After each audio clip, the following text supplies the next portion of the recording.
Hello everyone, मैं कशिश आप सभी का बहुत बहुत स्वागत करती हूँ अपने इस यूट्यूब चैनल में। आज की वीडियो में हम पढ़ने वाले हैं घटना चक्र की हिस्ट्री की ऑडियो बुक सीरीज में।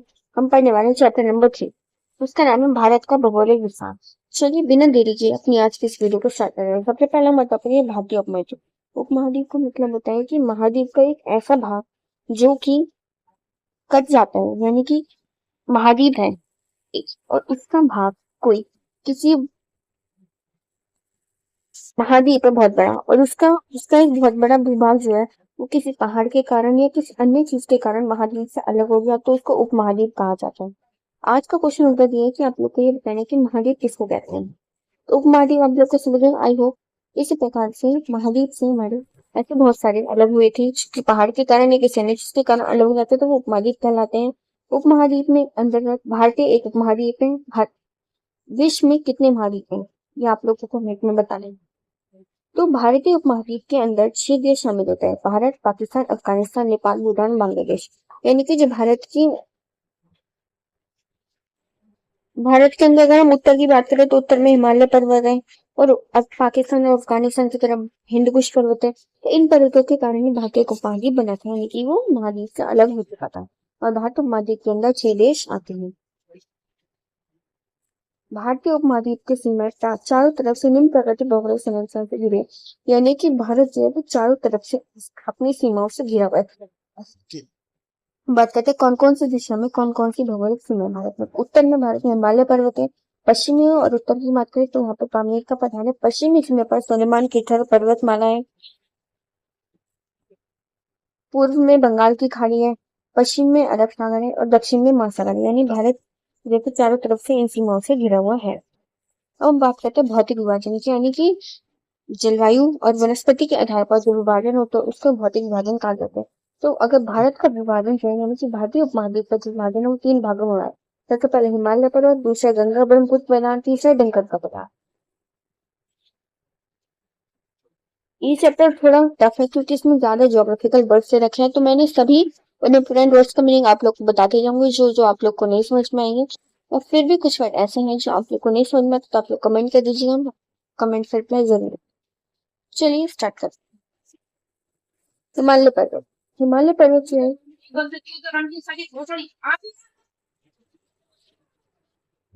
हिमालय पर्वत हिमालय पर्वत पश्चिम में अफगानिस्तान से पूर्वी म्यांमार तक फैला है। तिब्बत का पठार इसका उत्तरी भाग होता है। हिमालय पर्वत 2400 किलोमीटर से अधिक लंबा है और ये 250 लगभग 250 से 320 किलोमीटर अधिक चौड़ा है। हिमालय पर्वत की 114 चोटियां हैं और ये 20,000 फुट से भी ज्यादा ऊंची है। हिमालय पर्वत के अंदर और भी कई सारी चोटियां हैं।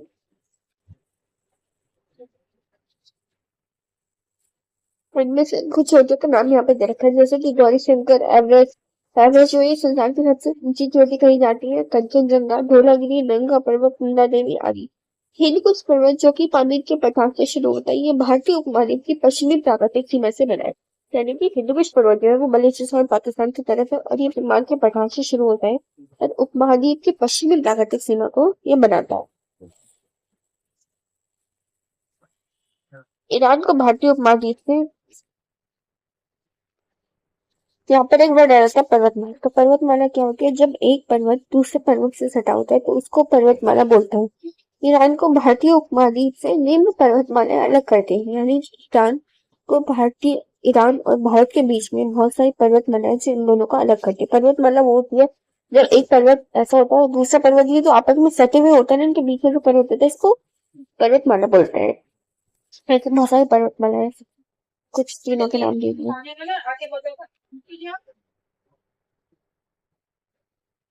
सफेद को पर्वतमाला, सुलेमान पर्वतमाला, तीर्थ पर्वत। आधुनिक अफगानिस्तान बलूचिस्तान में इस रेखा से पश्चिम में स्थित विशाल भूभाग हिंदुस्तान के दक्षिण पूर्व में से भूभागों की तरह बहुत ही लंबे समय तक, यानी कि यह जो हमारा अगर हम अफगानिस्तान आधुनिक अफगानिस्तान बलूचिस्तान की बात करें तो वहां पे उसके पश्चिम में एक रेखा है, विशाल भूभाग है और हिंद उसके दक्षिण पर्वत है। और यह जो है वो बहुत ही प्राचीन समय से है और ये भारत की संस्कृति और रणनीतिक दृष्टि से ही भारत के भाग रहे हैं। पूर्व की अगर हम बात करें तो पूर्व में बक्सई पहाड़ी है, नागा पहाड़ी है, मणिपुर का पठार है, खासी है, गारो, जयंती पहाड़ी है ये सभी पूर्व की तरफ है। लूशाई और चीन की पहाड़ियां मणिपुर के दक्षिण में स्थित है। हिमालय पर्वत हिमालय पर्वत भारत की उत्तरी सीमा को नियमित तरीके से रक्षा करता है। यानी कि क्या है, हिमालय पर्वत जो है वो बहुत ऊंचा पर्वत है। तो ये प्राचीन समय की बात करें कि प्राचीन समय में आक्रमणकारियों से हालांकि आज के टाइम में भी हिमालय पर्वत रक्षा करता है, लेकिन आज के टाइम में जो वो टेक्नोलॉजी इतनी डेवलप हो चुकी है, परमाणु बम आ चुके हैं, मिसाइल आ चुकी है।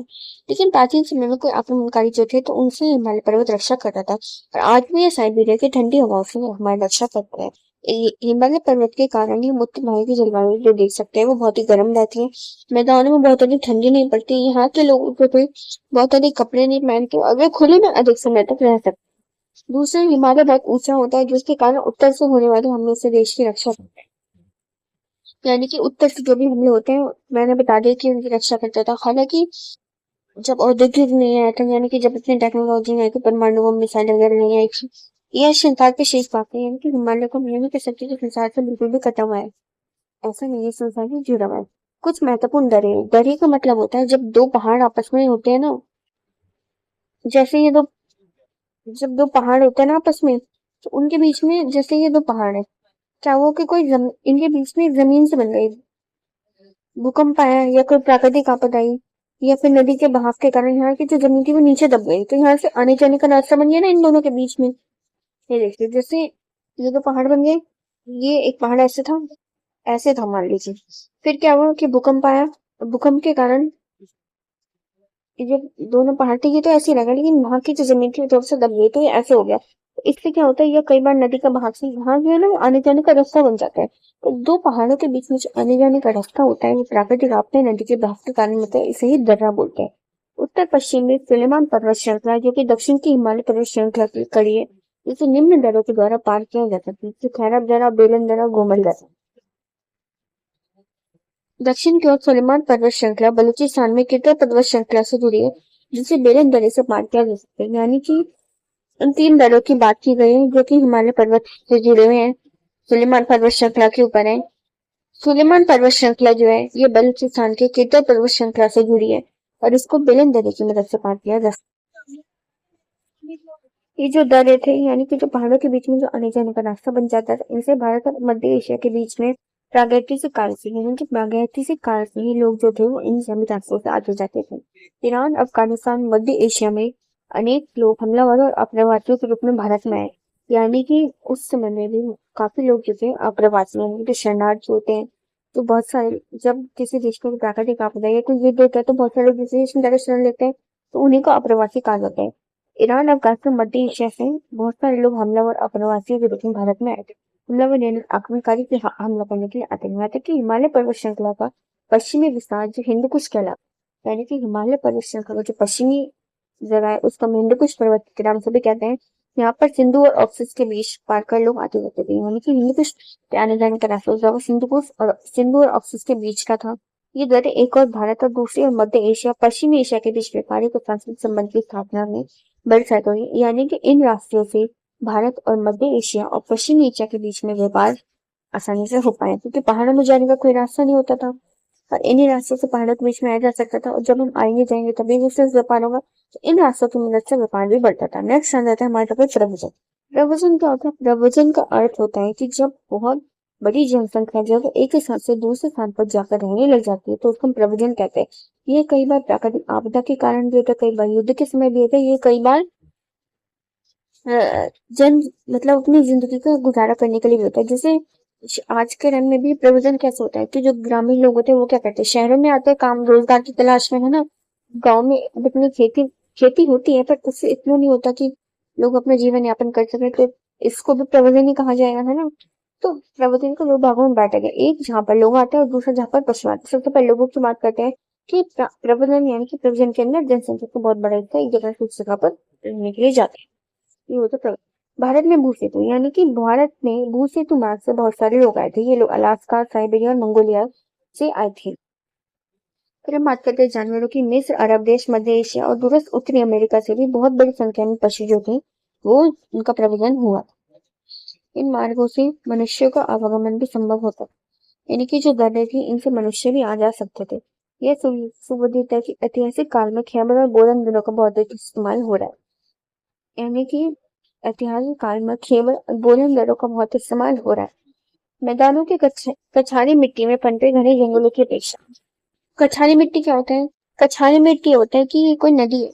जैसे सपोज ये देखिए, ये कोई नदी है, ये जा रही है, अब धीरे ये जाकर आगे आगे काफी सारी धाराओं में बढ़ जाती है ना, तो ये जो नदी होती है ना, ये क्या करती है, अपने साथ जो मिट्टी लाती है ना, वो जो मिट्टी लाती है वो इसको उनके बीच में छोड़ देती है।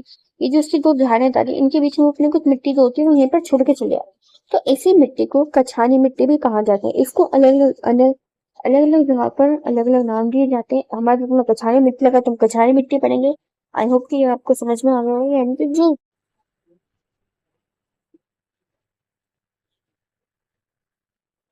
मैदानी की कछारी मिट्टी में पनपे घने जंगलों की अपेक्षा हिमालय की तराई के जंगलों का साफ करना आसान होता है। यानी कि कछारी मिट्टी में बहुत सारे घने जंगल जो थे वो पनप जाते थे, और हिमालय इसकी अपेक्षा में अगर हम बात करें तो हिमालय की तराई के जंगलों को साफ करना आसान होता है। यहाँ पे एक तराई बना है, तो तराई का मतलब कहते हैं, तराई का अर्थ होता है पहाड़ों के नीचे की जमीन। यानी कि जो हिमालय की जंगल जंगल जमीन थी, जो उसके नीचे की जमीन थी, उनको साफ करना बहुत आसान था, जबकि जहाँ पर कछारी मिट्टी आती थी उस जगह को साफ करना बहुत मुश्किल था। इन तराइयों पर, यानी कि तराई का मतलब हिमालय के नीचे की जो जमीन होती है, तो पहाड़ों के नीचे की जमीन को तराई कहा जाता है। तो कहते हैं कि इन तराइयों में बहने वाली नदियां कम चौड़ी होती थी और उन्हें पार करना बहुत ही कठिन होता था, क्योंकि पहाड़ों पे जो नदियां आती थी वो चौड़ी होती थी बहुत, और उन्हें पार नहीं कर सकते। लेकिन जो पहाड़ के नीचे जो नदियां बहती थी वो बहुत ही कम चौड़ी होती थी, इसलिए इन्हें पार करना बहुत कठिन नहीं था, आसान था। प्रारंभिक यात्रा यही कारण है कि प्रारंभिक यात्रा हिमालय की तराइयों में ही शुरू हुई। यानी कि हिमालय के नीचे की जमीन से सबसे पहले यात्रा शुरू हुई। यह पश्चिम से पूर्व में, पूर्व से पश्चिम की ओर यहाँ से मार्ग विकसित हुए, इसलिए भारतीय जो है हिमालय को एक देवता के रूप में मानते हैं। क्यों मानते हैं? ये सबसे पहले यहाँ से मार्ग विकसित हुआ था, है ना। नेक्स्ट टॉपिक आता है सिंधु गंगा ब्रह्मपुत्र मैदान। ये क्या था? तो हिमालय के दक्षिण में भारत का एक अति विस्तृत मैदान है, जिसकी लंबाई 3200 किलोमीटर से अधिक है, और इसकी जो चौड़ाई है वो 240 से 320 किलोमीटर तक है। यह हिमालय से नीचे आने वाली सैकड़ों नदी सरिताओं हिमालय से भागकर लाई गई अत्यंत उपजाऊ मिट्टी से बनाए। यानी कि ये हिमालय से नीचे आने वाली सैकड़ों नदी सरिता द्वारा हिमालय से बहाई गई। यानी कि हिमालय के नीचे जो सैकड़ों नदियां बहती है, नदी की धारा को सरिताएं बोला जाता है। यानी कि उनकी धारा के द्वारा हिमालय से भागकर लाई गई अत्यंत उपजाऊ मिट्टी से ये पहाड़ बनाए। यानी कि हिमालय जो थी वो अपने साथ एक मिट्टी भाग आती, हिमालय से नदी आती थी, उसके नीचे जब वो आती थी तो मिट्टी रहती थी, मैं पढ़ा कछाई मिट्टी रहती, तो बहुत उपजाऊ होती थी, तो उसी मिट्टी से ये पहाड़ बनाया, जिसका नाम सिद्धू गंगा ब्रह्मपुत्र मैदान रख दिया। हिमालय से निकलने वाली नदियों की तीन महाप्रणाली है, जिनके उत्तर भारत के विशाल मैदान के वर्ष पर निरंतर जल प्राप्त होते हैं। यानी कि हिमालय से तीन नदियां निकलती हैं, जो कि प्रमुख है, सिंधु गंगा और ब्रह्मपुत्र। और इन नदियों के कारण उत्तर भारत में जो विशाल मैदानी इलाका है, इनसे मैदानी इलाकों में वर्ष वर्ष भर निरंतर जल प्राप्त होता है। यानी कि पूरे साल लोगों को निरंतर जल प्राप्त होता है। इन नदियों की वजह से सिंधु गंगा और ब्रह्मपुत्र कहाँ से निकलती है? हिमालय से, इसलिए इनको हिमालय नदियां भी कहा जाता है। इस मैदान में यमुना नदी के पश्चिम और सिंधु नदी के पूर्व में से काफी बड़ी भूभाग है। हालांकि अगर हम आज की बात करें तो यमुना नदी जो है उसके पश्चिम और सिंधु नदी के पूर्व में एक बहुत सारे भूभाग में कोई भी जल प्रणाली हमें देखने को नहीं मिलती है आज के दिन में। अब ये प्रमाणित हो चुका है प्राचीन काल में सरस्वती और उसके कामित नदी, यानी कि पहले ये इस बात को प्रमाणित थे, लेकिन अब यह प्रमाणित हो चुका है कि सरस्वती और उसकी सहायक नदी अभी हिमालय के साथ ही बहती थी। यानी कि जो ये सिंधु ब्रह्मपुत्र नदियां थी, इनकी सहायक नदी में सरस्वती नदी का नाम भी आ गया। सिंधु नदी तिब्बत पठार के कैलाश मानसरोवर क्षेत्र से निकलती है। यानी कि जो सिंधु नदी है उसका क्षेत्र क्या है? ये तिब्बत पठार से निकलती है, कैलाश के मानसरोवर क्षेत्र से भी निकलती है। ये पश्चिमी उत्तर पश्चिमी ओर की ओर काराकोरम पर्वत श्रृंखला के बीच, यानी कि सिंधु नदी की बात करें तो सिंधु नदी जो है पश्चिमी उत्तर पश्चिम की ओर काराकोरम पर्वत श्रृंखला के बीच 1300 किलोमीटर तक बहती है। यानी कि इस तरीके कितनी दूर तक जाती है? 1300 किलोमीटर तक काराकोरम पर्वत श्रृंखला के बीच से जाती है। कहाँ से जाती है? काराकोरम पर्वत श्रृंखला के बीच से। अब इसमें गिलगित नदी आकर मिल जाती है। फिर इसके बाद जब ये 1300 किलोमीटर तक बह जाती है, तो इसमें गिलगित नाम की नदी होती है जो इसमें आकर मिल जाती है। और यहाँ से ये सिंधु नदी जो है जब वो 1300 किलोमीटर आगे बह जाती है, उसके बाद वो दक्षिण की ओर मुड़ जाती है। जैसे ही इसमें गिलगित नदी मिलती है, दक्षिण की ओर मुड़ जाती है और मैदान में पहुंच जाती है। 5 नदियां इसके साथ, जो 5 नदियां होती हैं वो उसके साथ शामिल हो जाती हैं, इसलिए इसको पंचनद देश और पंजाब जिससे इसको पंचतंत्र देश भी कहा जाता है और ये पंजाब का निर्माण करती। और उससे पश्चिम तक सिंधु की 5 सहायक नदियां हमने पढ़ा, तो 5 सहायक नदियों के नाम क्या क्या है? वर्तमान में इनके नाम कुछ और है, प्राचीन में इनके नाम कुछ और है। तो हम दोनों नामों को पढ़ेंगे। वर्तमान में जो सतलुज नदी है, जिसको प्राचीन में शतुद्री कहा जाता था, व्यास को विपाशा कहा जाता था, रावी का पुराना प्राचीन नाम पुरुषनी था, चिनाब का नाम असिकनी था, झेलम का नाम वितस्ता था। ये इंपोर्टेंट टॉपिक है, ये एग्जाम्स में पूछे जाते, तो आप लोग इनको याद रख लीजिएगा नदियों के नाम। सतलज कभी कभी सरस्वती नदी की सहायक नदी भी होती है, यानी कि सतलज जो है वो सिंधु की तो सहायक नदी होती है, लेकिन कभी कभी सरस्वती की भी सहायक नदी बन जाती है। हालांकि सतलज नदी अब लुप्त हो चुकी है, लेकिन बाद में सतलज ने अपना मार्ग बदल लिया, यानी कि अब तो ये लुप्त हो चुकी है, परंतु बाद में अपना मार्ग कभी कभी मतलब सिंधु के साथ जाते आते ही अपना मार्ग बदल के सरस्वती की तरफ चली भी जाती थी। गंगा नदी हिमालय से लेकर निम्न राज्यों में गुजरते हुए बंगाल की खाड़ी में जा मिलती है, यानी कि गंगा नदी जो है हिमालय से निकलती है और बंगाल की खाड़ी से गुजरती है और कहाँ पर जाकर मिलती है? उत्तराखंड, उत्तर प्रदेश, बिहार, पश्चिम बंगाल में जो इंडिया रहती है उन सभी के साथ जाकर ये मिल जाती है। पश्चिम की बात करें तो पश्चिम से यमुना नदी बहती है, और यमुना नदी कहाँ से निकलती है? हिमालय से निकलती है। यमुना और गंगा के प्रयागराज में संगम, यानी कि प्रयागराज में गंगा और यमुना नदी जो है वो दोनों मिल जाती है, तो जहाँ पे दो नदियां मिलती है उनको संगम बोलते हैं। तो गंगा और यमुना का प्रयागराज में संगम होता है। होने इन संगम से पहले विंध्य पर्वत से निकलने वाली चंबल, बेतवा, केन जैसी कुछ नदियां, यानी कि इन दोनों के संगम से पहले क्या होता है? विंध्य पर्वत से चंबल, बेतवा और केन जैसी नदियां आती हैं, ये दोनों आकर यमुना में मिल जाती है, और उसके बाद यमुना और गंगा का मिलन होता है, संगम होता है। जितना कि एक महानदी सोन बिहार से पटना के निकट गंगा नदी में जाकर मिलती है, यानी कि विंध्य पर्वत जो है वहां से एक महानदी निकलती है, और ये महानदी सोन बिहार में पटना के निकट गंगा नदी में जाकर के मिल जाती है। हिमालय की ओर गोमती, सरायू, गंडक और कोसी नदियां उत्तर प्रदेश और बिहार राज्यों में नदी में मिल जाती है, यानी कि हिमालय से कौन कौन सी नदी निकलती है? गोमती, सरयू, गंडक और कोसी जैसी नदी निकलती है, और ये कहाँ जाकर मिलती है? उत्तर प्रदेश और बिहार में जाती है, फिर जहाँ पर गंगा होती है इससे मिल जाती है। अपने अंतिम छोर पर जब गंगा जो है इन सारी नदियों से मिलकर बिल्कुल अपने अंतिम छोर पर पहुंचती है, तो वह कई धाराओं में बढ़ जाती है। जो मैंने आपको बताया था ना कि नदी बहती है, तो ऐसे ऐसे वो कई धाराओं में बढ़ जाती है, फिर बीच में मिट्टी छोड़ देती है। इसी प्रकार से नदी जो है जैसे वो अंतिम रास्ते पर अपने आ जाती है, तो वो बहुत सारी धाराओं में बढ़ जाती है और बंगाल की खाड़ी में आखिरी में जाकर गिर जाती है। इसके लास्ट में कहाँ से जाती है? बंगाल की खाड़ी में। शुरुआत कहाँ से होती है इसकी? हिमालय से।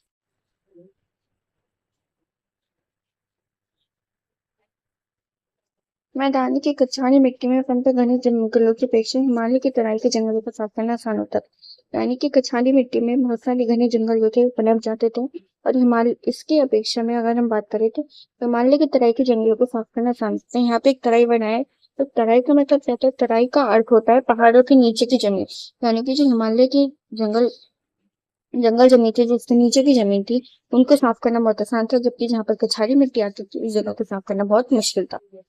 इन तराइयों पर, यानी कि तराई का मतलब हिमालय के नीचे की जो जमीन होती है, तो पहाड़ों के नीचे की जमीन को तराई कहा जाता है। तो कहते हैं कि इन तराइयों में बहने वाली नदियां कम चौड़ी होती थी, और उन्हें पार करना बहुत ही कठिन होता, क्योंकि पहाड़ों पे जो नदियां आती थी वो चौड़ी होती थी बहुत, और उन्हें पार नहीं कर सकते, लेकिन जो पहाड़ के नीचे जो नदियां बहती थी वो बहुत ही कम चौड़ी होती थी, इसलिए इन्हें पार करना बहुत कठिन नहीं था, आसान था।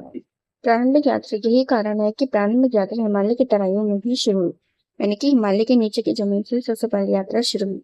यह पश्चिम से पूर्व में, पूर्व से पश्चिम की ओर यहाँ से मार्ग विकसित हुए, इसलिए भारतीय जो है हिमालय को एक देवता के रूप में मानते हैं।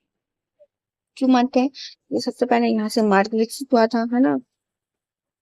नेक्स्ट टॉपिक आता है सिंधु गंगा ब्रह्मपुत्र मैदान। ये क्या था?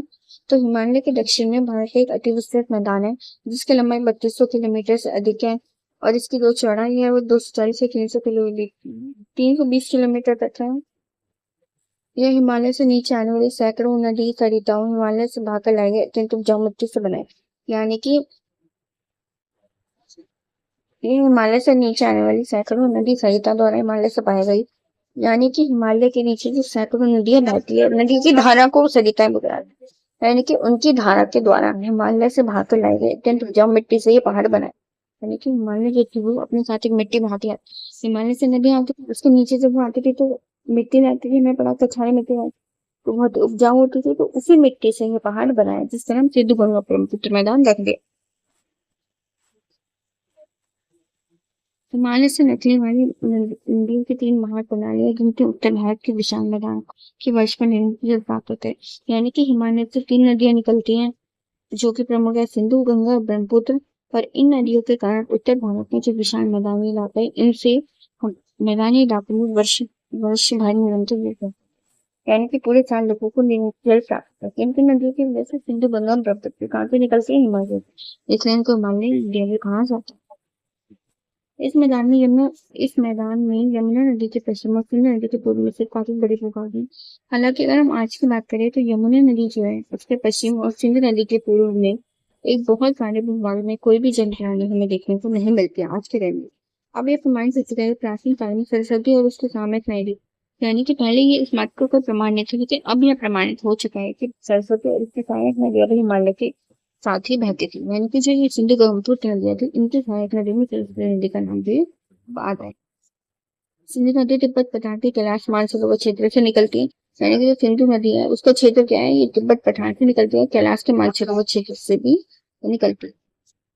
ये पश्चिमी उत्तर पश्चिमी ओर की ओर काराकोरम पर्वत श्रृंखला के बीच, यानी कि सिंधु नदी की बात करें कि सिंधु नदी जो है पश्चिम में उत्तर पश्चिम की ओर काराकोरम पर्वत श्रृंखला के बीच 1300 किलोमीटर तक बहती है। यानी कि इस तरीके कितनी दूर तक जाती है? 1300 किलोमीटर तक काराकोरम पर्वत श्रृंखला के बीच से जाती है। कहाँ से जाती है? काराकोरम पर्वत श्रृंखला के बीच से। अब इसमें गिलगित नदी आकर मिल जाती है। फिर इसके बाद जब ये 1300 किलोमीटर तक बह जाती है तो इसमें गिलगित नाम की नदी होती है जो इसमें आकर मिल जाती है।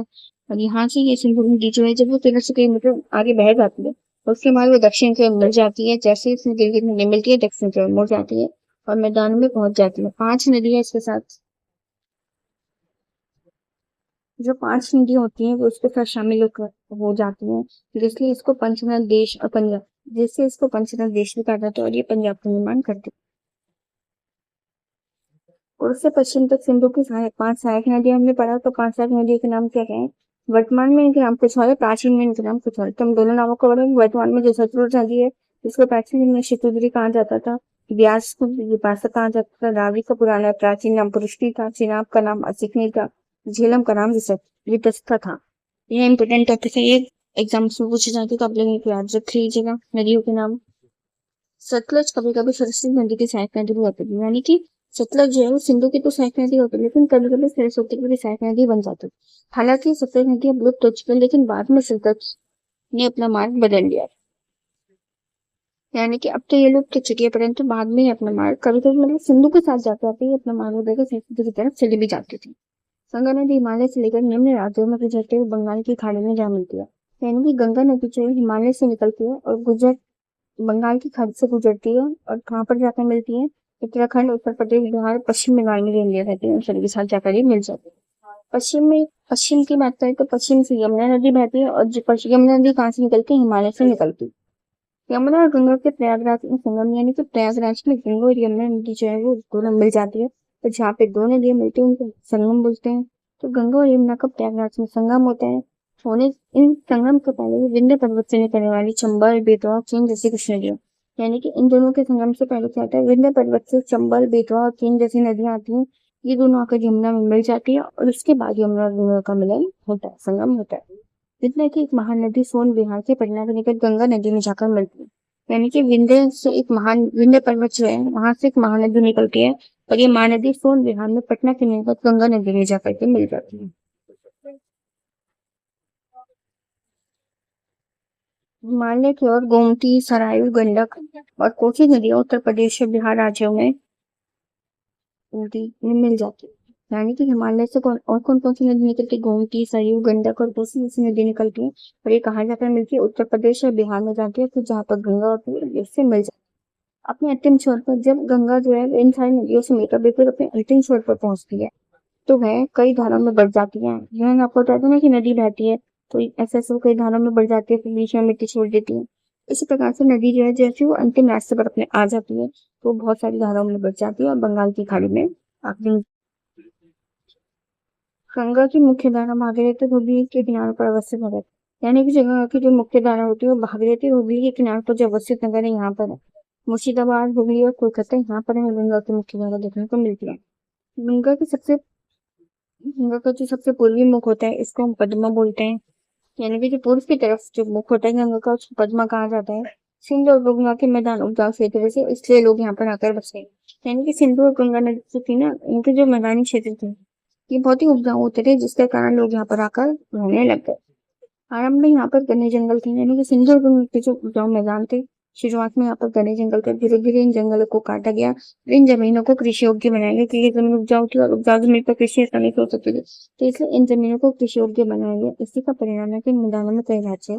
अब जब कोई जमीन कृषि योग्य होगी तो भाई लोग, ऐसा तो है नहीं कि कहीं और से आएंगे मर गए वहां पर खेती करने, तो लोग जो थे बाढ़ बनाकर यहीं पर रहने लगे, जिसके कारण इनका उदय और इनका विस्तार। महान ब्रह्मपुत्र नदी कैलाश में स्थित मानसरोवर झील के पूर्वी भाग से निकलती है। यानी कि ब्रह्मपुत्र नदी जो है कैलाश में एक मानसरोवर झील है, उसके पूर्वी भाग से ब्रह्मपुत्र नदी निकलती है। तिब्बत के पठार पर तवास कंपो के नाम से बहती, फिर ये दक्षिण की ओर मुड़ जाती है। यानी कि तिब्बत का जो पठार है वहां पर ये नदी तवास कंपो के नाम से बहती है, फिर दक्षिण की तरफ ना वो नहीं कर लेती है और मुड़ जाती है, भारत में प्रवेश करती है। यहाँ पर इसका नाम दिहांग हो जाता है। इसकी बात करें ब्रह्मपुत्र नदी की, ब्रह्मपुत्र नदी कहाँ से बहती है? तिब्बत के पठार से। उत्तरी तरफ मुड़ जाती है, दक्षिण की तरफ मुड़ जाती है, कहाँ पर एंटर करती है? भारत में। भारत में इसका नाम क्या पड़ता है? दिहांग। भारत में दिहांग और लोहित जैसी नदियां आपस में मिल जाती है, इनकी संयुक्त धारा को ब्रह्मपुत्र, यानी कि दिहांग जो होती है इसका नाम दिहांग कैसे पड़ता है? जब ये लोहित नदी से मिल जाती है और ये भारत के अंदर प्रवेश करती है, उन दोनों की संयुक्त धारा हो जाती है, यानी कि ये लोहित और ये दिहांग है, ठीक है। ये दोनों ऐसे बह रही है, फिर आगे चल के क्या हुआ कि ये यहाँ और यहाँ पर ये दोनों एक हो गए। जब एक हुई ना तो उनकी एक संयुक्त धारा हो गई। संयुक्त धारा में जा रहे हैं ना एक साथ, इसी को क्या करें, इसी को ब्रह्मपुत्र नदी कहा गया। असम और बंगाल से बहती हुई यह गंगा के अंतिम पूर्वी महाने पद्मा के साथ मिल जाती है, यानी कि असम और बंगाल से ये बहती है और गंगा की अंतिम पूर्वी जो जगह होती है पद्मा, उसके साथ ये नदी मिल जाती है। लेकिन बंगाल की खाड़ी में ब्रह्मपुत्र जब गिरती है उससे पहले एक बड़ी नदी मेघना भी इसमें मिल जाती है। इसी प्रकार से जो डेल्टा बनता है, डेल्टा का अर्थ होता है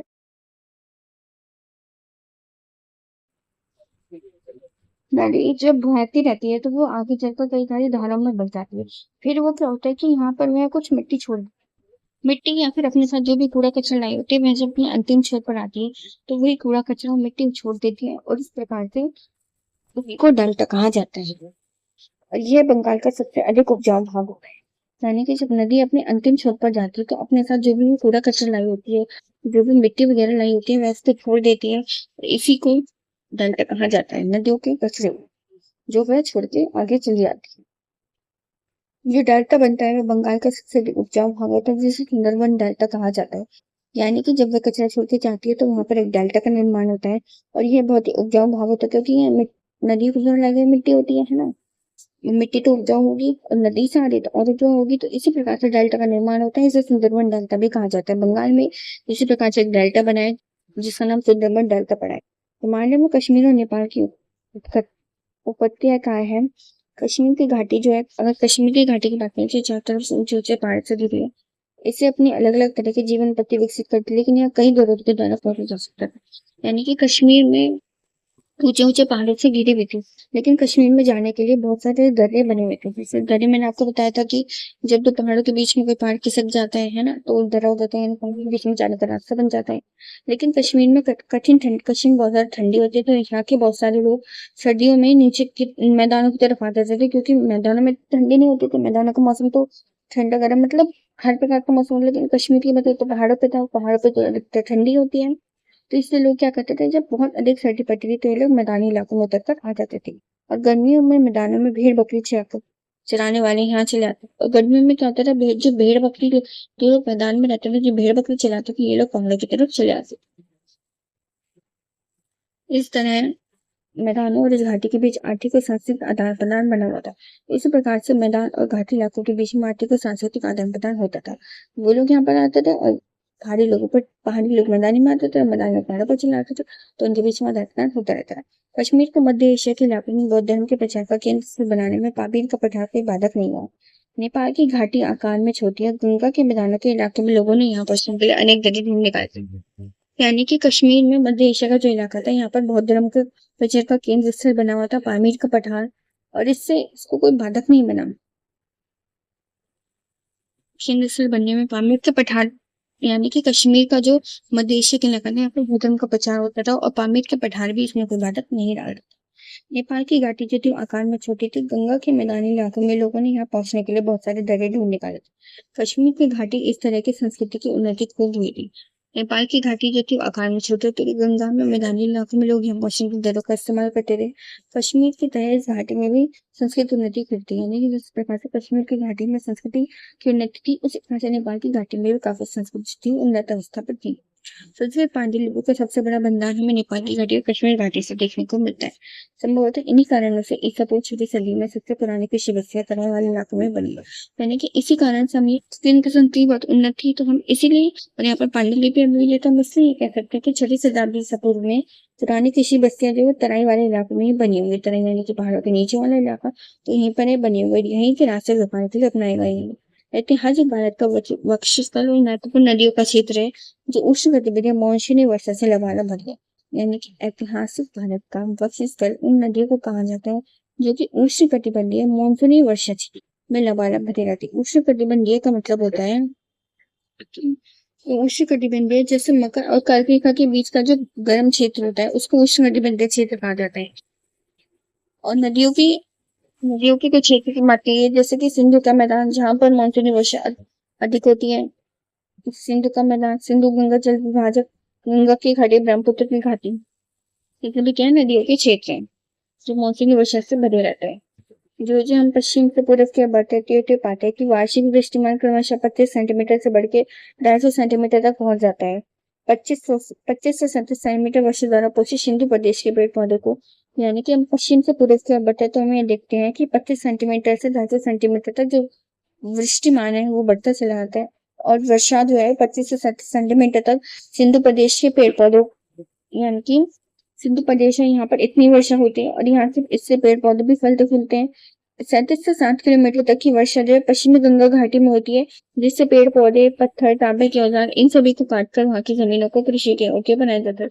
यानी कि अगर काफी ज्यादा पेड़ पौधे उग जाते थे, जब काफी अधिक बारिश होगी तो पेड़ पौधे उग जाते हैं ना, आपने देखा होगा घरों के अंदर भी कोई छोटा पौधा होता है, बारिश आती है तो वो थोड़ा बड़ा हो जाता है, खिल सा जाता है। तो इस प्रकार से यहाँ पर भी होता था। तो पश्चिमी घाटी में जो पेड़ पौधे उग जाते थे तो लोग क्या करते थे, तांबे के औजारों से इन सभी को काटते थे और जमीनों को कृषि योग्य बनाते थे, क्योंकि लोग उस समय में लोगों को क्या चाहिए था, कृषि चाहिए थी ना, तो जमीन को कृषि योग्य बनाते थे। लेकिन अगर हम 60 से 125 सेंटीमीटर की वर्षा वाले इलाकों की बात करें जो कि मध्य गंगा घाटी है, तो यहाँ के जंगलों के बारे में ऐसा संभव नहीं हुआ। 125 से, यानी कि यहाँ के जंगलों में ऐसा संभव ही नहीं था, ऐसा संभव नहीं हुआ था कि लोगों ने पेड़ पौधे काटकर जमीन को कृषि योग्य बना दिया। 125 से 250 सेंटीमीटर वर्षा से पोषित ब्रह्मपुत्र घाटी के जंगलों के बारे में तो एकदम भी संभव नहीं। यानी कि 125 से 250 सेंटीमीटर की जो वर्षा होती थी ब्रह्मपुत्र घाटी पर होती थी, घाटी के जंगलों में होती थी, यहाँ पर भी लोगों ने जमीन को कृषि योग्य नहीं बनाया। घने जंगलों और साथ ही कठोर भूमि वाले प्रदेशों को साफ करना जरूरी थे, क्योंकि यहाँ पे बहुत छोटे छोटे पेड़ पौधे नहीं थे। यहाँ पर क्या था कि बहुत सारे घने घने जंगल थे, यहाँ की भूमि बहुत ज्यादा कठोर थी। अब कोई मिट्टी जो होगी तो उस वहाँ पे तो कृषि हो सकती है, उसको तो खेती बना सकते हैं, थोड़ी बहुत बारिश हुई चले, नमी हुई तो भी हम इसको, लेकिन यहाँ की भूमि जो तो बड़ी कठोर थी, यहाँ पे बहुत घने घने जंगल थे और इन जंगलों को उखाड़ पाना और भूमि को, यहाँ की जो भूमि तो बहुत कठोर थी, इससे यहाँ पर कृषि योग्य जमीन नहीं बनाई जा सकती, क्योंकि ये संभव ही नहीं था। ऐसे लोग हम लोहे के क्या बड़े बड़े जंगलों को हम काट सकते हैं, हम काटने में कितने टाइम लग सकते हैं, खुद सोचिए ना, जहाँ पर बड़े बड़े जंगल होंगे तो उनको काटना बहुत आसान काम होगा, कितने घने घने जंगल होते थे। इसी प्रकार से इसलिए यहाँ पर लोहे के द्वारा से इन सबको करना संभव नहीं था। परंतु जैसा कि हम बात करें अगर लोहे के जाने की, तो लोहे के जार तो बाद में विकसित हुए थे काफी। प्राकृतिक संपदाओं का इस्तेमाल पहले कम वर्षा वाले, यानी कि जो प्राकृतिक संपदाएं होती थी उनका इस्तेमाल क्या होता था, पहले कम वर्षा वाले पश्चिमी प्रदेश में किया गया था। बड़ी बस्तियों के विस्तार आमतौर से पश्चिमी और पूर्व की ओर किया गया।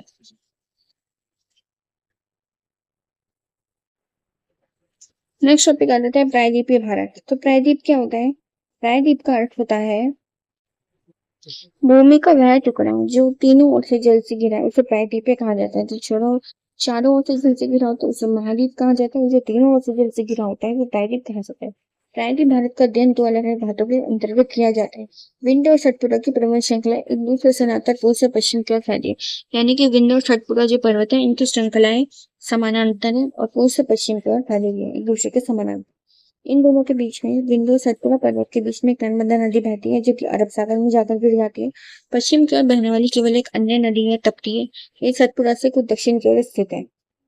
प्रायद्वीप भारत की वे प्रमुख नदियां हैं जो पूर्व से पश्चिम की ओर यानी प्रायद्वीप भारत की प्रमुख नदियों की बात की गई। ये पूर्व से पश्चिम की ओर प्रवाहित होती है, अरब सागर में जाकर मिल जाती है। जैसे कि नर्मदा नदी और ताप्ती नदी देखने, नर्मदा नदी यहाँ से बहती है, ताप्ती नदी यहाँ से बहती है, बीच में अरब सागर है। ये दोनों क्या करेंगे, यहाँ पर आकर मिल जाए। प्रायद्वीप की अन्य सारी नदियां पश्चिम से पूर्व की ओर बहती हैं, बंगाल की खाड़ी में जाकर गिरती हैं, जिससे यह संकेत मिलता है कि ये पठार पूर्व की ओर गिरा है। देखिए यहाँ पर एक पठार बना है। पठार का क्या अर्थ होता है? पठार का क्या अर्थ होता है? पठार का अर्थ होता है कि समुद्र से थोड़ा ऊंचा एक भूमि का समतल मैदान, यानी कि भूमि की वह जगह जो समुद्र से थोड़ी ऊंची है, उसको पठार कहा जाता है। पठार का उच्च भाग विंध्य सतपुड़ा पर्वतमाला कहा जाता है। मध्य भारत का पठार कहलाता है, दक्षिणी भाग को दक्कन का पठार कहा जाता है। अब हम बात करते हैं मध्य भारत के पठार की। पठार आई होप आप लोग को समझ में आएगा, यानी कि भूमि का वह समतल मैदान जो कि समुद्र से थोड़े ऊंचे स्तर पर है, उसको पठार कहा जाता है। भारत के अंदर कई तरीके के पठार हैं। इसमें दो पठार दिए गए, मध्य भारत का और दक्षिणी भाग, जिसको दक्षिणी भाग को दक्कन का पठार कहते हैं। तो सबसे पहले मध्य भारत के पठार की बात करें। मध्य भारत का पठार क्या होता है? मध्य भारत का पठार पश्चिम में गुजरात से लेकर पूर्व में छोटा नागपुर तक फैला है। ये भारत का विशाल मरुस्थल होता है, जिसे थार का रेगिस्तान भी कहा जाता है। अरावली पर्वतमाला के उत्तर में सीधे, दक्षिण में विंध्य पर्वत है। मालवा का पठार बुंदेलखंड और बघेलखंड की उच्चतम भूमि टेबलैंड इसके भाग होते हैं। मध्य भारत के पठार की जो सारी नदियां होती है उत्तर पूर्व की ओर बहती है, यमुना और गंगा में जाकर मिलते हैं। विंध्य का पूर्वी भाग जिसे कैमूर पर्वत श्रृंखला कहा जाता है, बनारस के दक्षिण तक में फैला हुआ है। गंगा के समानांतर राजमहल की पहाड़ी में इसका विस्तार है। गंगा और राजमहल के बीच के पश्चिम में चुनार से पूर्व में तोलियागढ़ी एक संकरा मार्ग है। यह महापथ पश्चिमी और पूर्वी भारत को आपस में मिलाता है।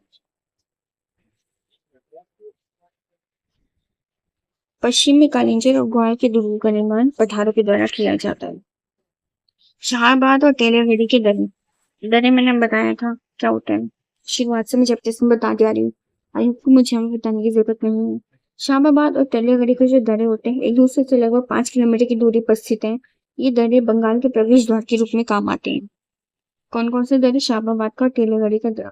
पठार और थार मरुस्थल के पश्चिम की ओर गुजरात के उपजाऊ भूमि यानी कि पच्छाम पठार और थार मरुस्थल के जो पश्चिम की जगह है, जो गुजरात है, यहाँ पर इनकी उपजाऊ भूमि स्थित है, जिसमें बहुत सारी ऊंची पहाड़ियां हैं जो कि काफी ऊंची नहीं है, और इनकी सिंचाई माही बरसाती साबरमती नर्मदा ताप्ती की निचली शाखाओं के द्वारा होती है।